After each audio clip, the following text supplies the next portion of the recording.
Assalamualaikum warahmatullahi wabarakatuh.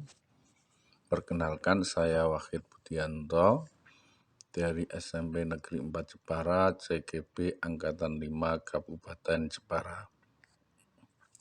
Pada kali ini saya akan memaparkan koneksi antar materi modul 1.4 Budaya Positif. Oleh Ki Hajar Dewantara, bahwa pendidik itu diibaratkan sebagai seorang petani yang berperan untuk menjadikan tanaman menjadi subur.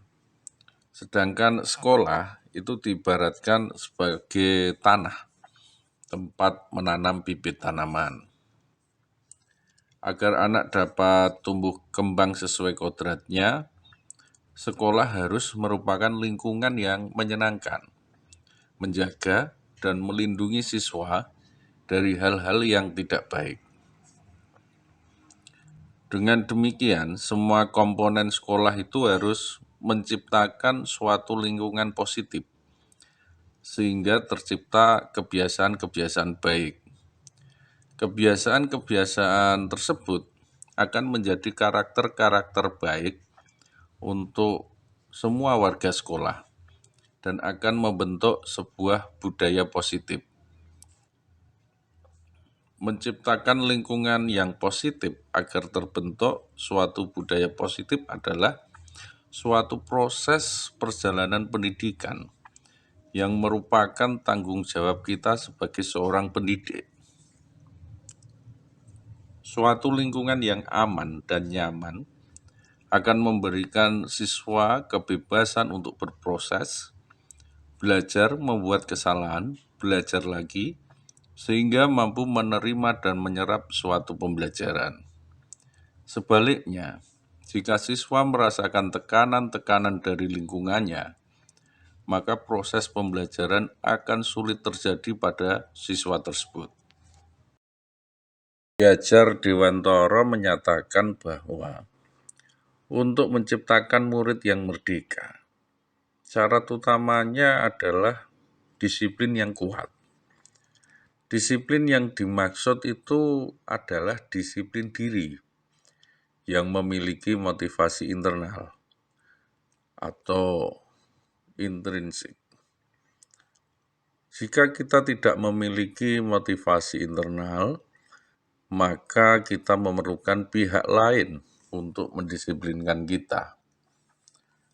Tujuan dari disiplin positif ini untuk menanamkan motivasi pada siswa agar menjadi orang yang mereka inginkan dan menghargai diri sendiri dengan nilai-nilai yang mereka percaya.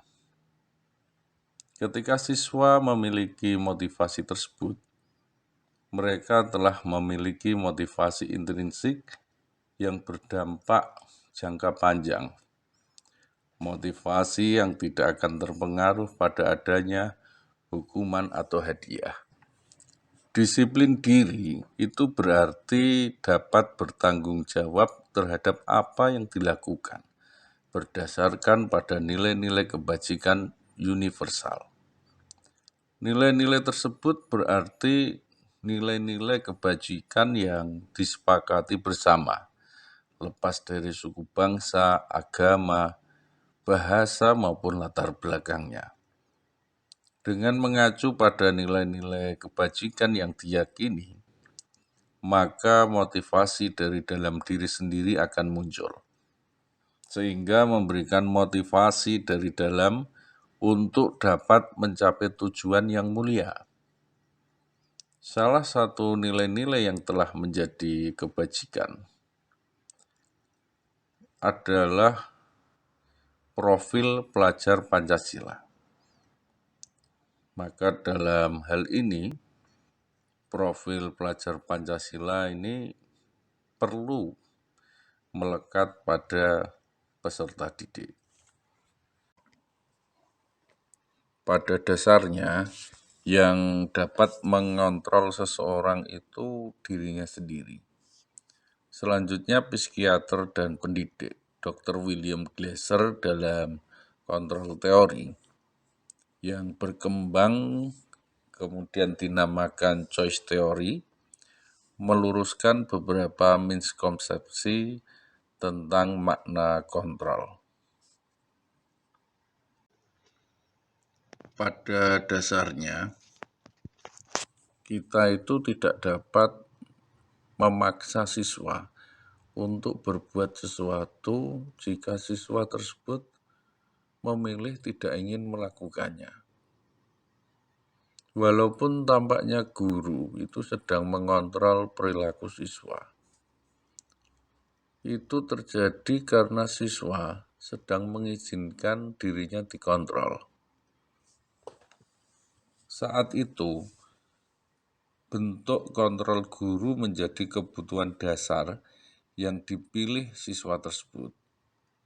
Teori kontrol menyatakan bahwa semua perilaku memiliki tujuan, bahkan terhadap perilaku yang dia sendiri tidak menyukainya.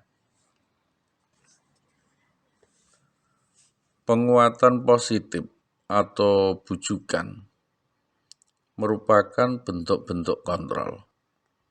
Segala usaha yang dilakukan dalam rangka mempengaruhi siswa agar dapat mengulangi suatu perilaku tertentu. Itu suatu usaha untuk mengontrol siswa tersebut. Dalam jangka waktu tertentu, kemungkinan siswa akan menyadarinya dan kemudian akan mencoba untuk menolak bujukan kita. Atau bahkan siswa tersebut tergantung pada pendapat sang guru untuk berusaha. Menggunakan kritik serta rasa bersalah untuk mengontrol siswa akan menuju pada identitas gagal pada siswa tersebut. Mereka belajar untuk merasa buruk tentang dirinya. Mereka juga mengembangkan dialog pada dirinya yang negatif. Kadangkala sulit untuk mengidentifikasi bahwa siswa tersebut melakukan perilaku ini itu karena seringkali guru cukup menggunakan suara halus untuk menyampaikan pesan-pesan negatif. Banyak dari orang dewasa yang percaya bahwa mereka itu memiliki tanggung jawab untuk membuat siswa-siswa berbuat hal-hal tertentu. Apapun itu dapat diterima selama ada sebuah kemajuan berdasarkan sebuah pengukuran yang jelas. Pada saat itu pula, orang dewasa akan menyadari bahwa perilaku memaksa itu tidak akan efektif untuk jangka waktu yang panjang. Dan sebuah hubungan permusuhan dari waktu ke waktu itu akan terbentuk. Diana Gossen dalam bukunya Restructuring School Discipline menyatakan ada 3 motivasi perilaku manusia sebagai berikut. Yang pertama adalah untuk menghindari ketidaknyamanan atau hukuman. Ini adalah bentuk motivasi yang paling terendah. Hukuman itu bersifat tidak terencana atau tiba-tiba. Anak tidak tahu apa yang akan terjadi dan tidak dilibatkan mengenai hukuman tersebut. Berbeda dengan konsekuensi. Konsekuensi itu sudah terencana dan sudah disepakati.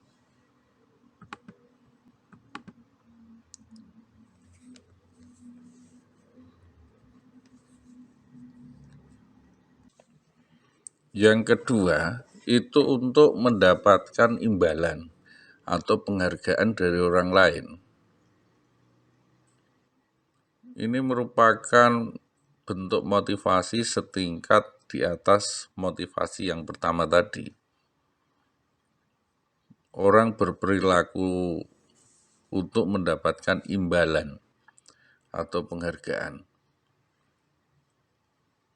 Orang akan bertanya, apa yang akan saya dapatkan ketika orang tersebut melakukan suatu hal, dan mereka akan bertindak jika akan mendapatkan penghargaan dari orang lain atau imbalan.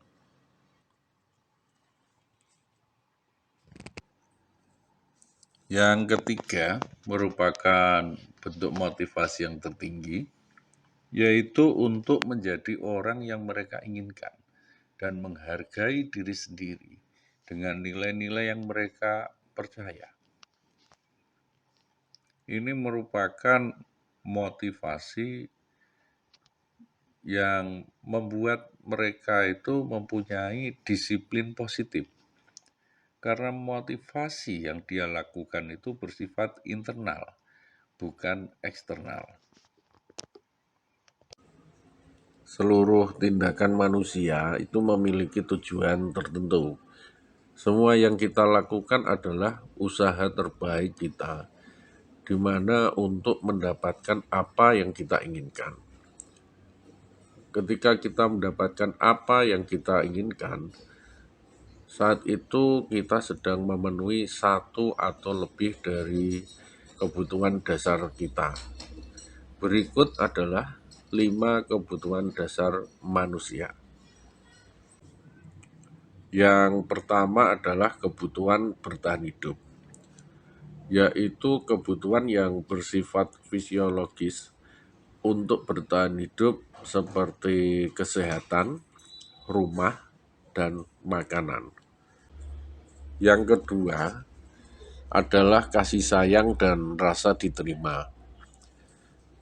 Kebutuhan ini merupakan kebutuhan psikologis, yaitu kebutuhan untuk disayangi dan diterima yang meliputi kebutuhan akan hubungan dan koneksi sosial. Kebutuhan untuk memberi dan menerima kasih sayang, dan kebutuhan untuk merasa menjadi bagian dari suatu kelompok. Kebutuhan yang ketiga adalah penguasaan, yaitu berhubungan dengan kekuatan untuk mencapai sesuatu, menjadi kompeten, menjadi terampil, diakui atas prestasi dan keterampilan kita, serta didengarkan dan memiliki rasa harga diri. Berikutnya adalah kebebasan. Kebutuhan untuk bebas, yaitu kebutuhan akan kemandirian, otonomi, memiliki pilihan dan mampu mengendalikan arah hidup seseorang. Yang terakhir adalah kesenangan, yaitu kebutuhan untuk mencari kesenangan, bermain, dan tertawa. Keyakinan kelas bersifat lebih abstrak dari peraturan yang lebih rinci dan konkret. Keyakinan tersebut berupa pernyataan-pernyataan universal. Pernyataan keyakinan kelas itu senantiasa dibuat dalam bentuk positif.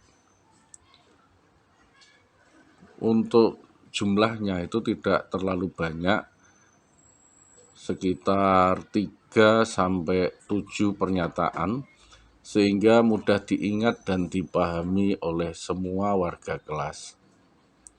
Keyakinan kelas sebaiknya sesuatu yang dapat diterapkan di lingkungan tersebut, dan semua warga kelas ikut berkontribusi dalam pembuatan keyakinan kelas lewat kegiatan curah pendapat.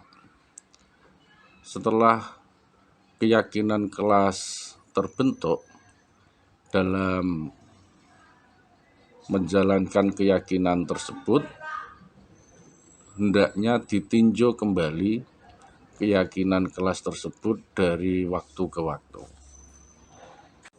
Berdasarkan pada teori kontrol Dr. William Glasser, Gosson berkesimpulan ada 5 posisi kontrol yang diterapkan seorang guru, orang tua, ataupun atasan dalam melakukan kontrol. Kelima posisi kontrol tersebut adalah: yang pertama adalah penghukum, di mana seorang penghukum bisa saja menggunakan hukuman fisik maupun verbal. Pada posisi ini akan mengatakan bahwa sekolah memerlukan sistem atau alat yang dapat lebih menekan siswa lebih dalam lagi. Yang kedua adalah pembuat merasa bersalah. Pada posisi ini, guru bersuara lebih lembut. Membuat rasa bersalah akan menggunakan keheningan yang membuat orang lain merasa tidak nyaman, bersalah, atau rendah diri. Yang ketiga adalah teman. Pada posisi ini, guru tidak menyakiti siswa, namun berupaya mengontrol siswa melalui persuasi. Posisi ini bisa negatif, juga bisa positif. Hal positifnya, terjadi hubungan baik antara guru dan siswa. Sedangkan sisi negatifnya, bila suatu saat guru tidak membantu siswa, maka siswa akan kecewa. Atau bisa juga siswa akan menganggap guru-guru tertentu saja yang dianggap teman, sedangkan guru yang lain itu tidak. Maka siswa akan tergantung kepada guru-guru yang dianggap teman tersebut. Berikutnya adalah pemantau. Memantau itu berarti mengawasi. Pada saat mengawasi, kita bertanggung jawab atas perilaku orang-orang yang kita awasi. Posisi pemantau berdasarkan pada peraturan-peraturan dan konsekuensi. Dengan menggunakan sanksi atau konsekuensi, kita dapat memisahkan hubungan pribadi kita dengan siswa sebagai seseorang yang menjalankan posisi pemantau. Yang terakhir adalah manajer, di mana posisi ini guru berbuat sesuatu bersama dengan siswa. Guru mempersilahkan siswa untuk mempertanggungjawabkan perilakunya, mendukung siswa agar dapat menemukan solusi atas permasalahannya sendiri. Diane Gosson dalam bukunya